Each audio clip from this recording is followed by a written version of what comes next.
Hello, everyone. God bless you. I want to talk about Psalm 52.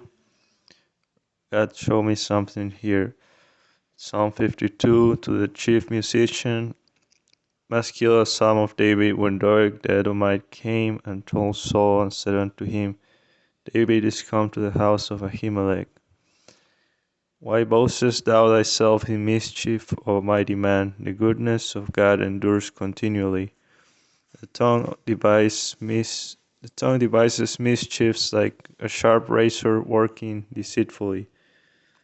Thou lovest evil more than good, and lying rather than to speak righteousness. Selah.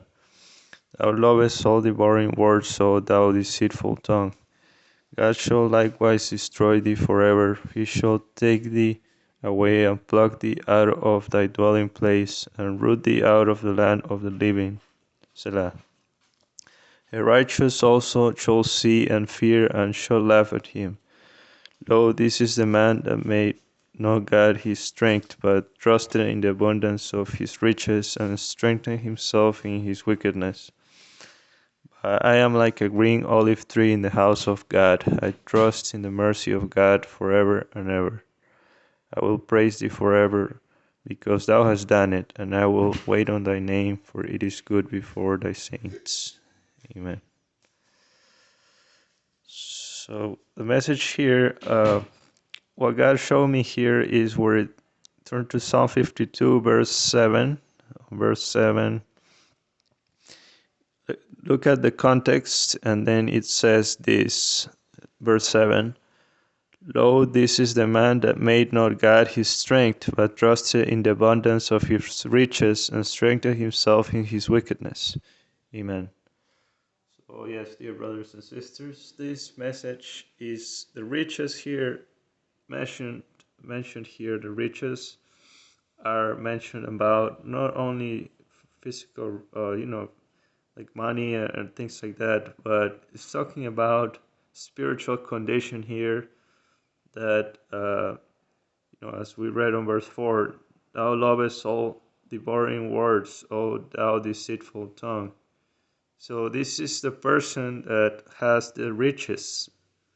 On verse 7, lo, this is the man that made not God his strength, but trusted in the abundance of his riches.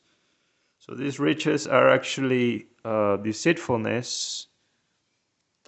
Like it says on verse 4, thou lovest all devouring words, O thou deceitful tongue. So the enemy, Satan, deceived this person. And this person not necessarily has to be rich in money, but is deceived by Satan.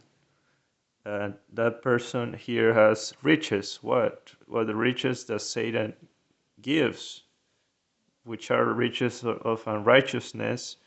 As verse 2 says, working deceitfully. The tongue devises mischiefs like a sharp razor working deceitfully. Amen. So it is the context. He says on verse 7, so let it be clear, everyone understands this. It says, Lo, this is the man that made not God his strength, but trusted in the abundance of his riches, and strengthened himself in his wickedness. So it is talking, the verses prior to verse 7 are related to the word of his riches. So this is the opposite of verse 8. But I am like a green olive tree in the house of God. I trust in the mercy of God forever and ever. And 9, I will praise thee forever, because thou hast done it, and I will wait on thy name, for it is good before thy saints. Amen. So the lesson here that God showed me is that riches is not necessarily a person that had to be was wicked, not necessarily had to be rich in money, but would be rich in the deceitfulness that Satan Satan deceived him in. So those are his riches, but he will be punished, as we read verse 5. God shall likewise destroy thee forever. He shall take thee away and pluck thee out of thy dwelling place, and root thee out of the land of the living. Selah.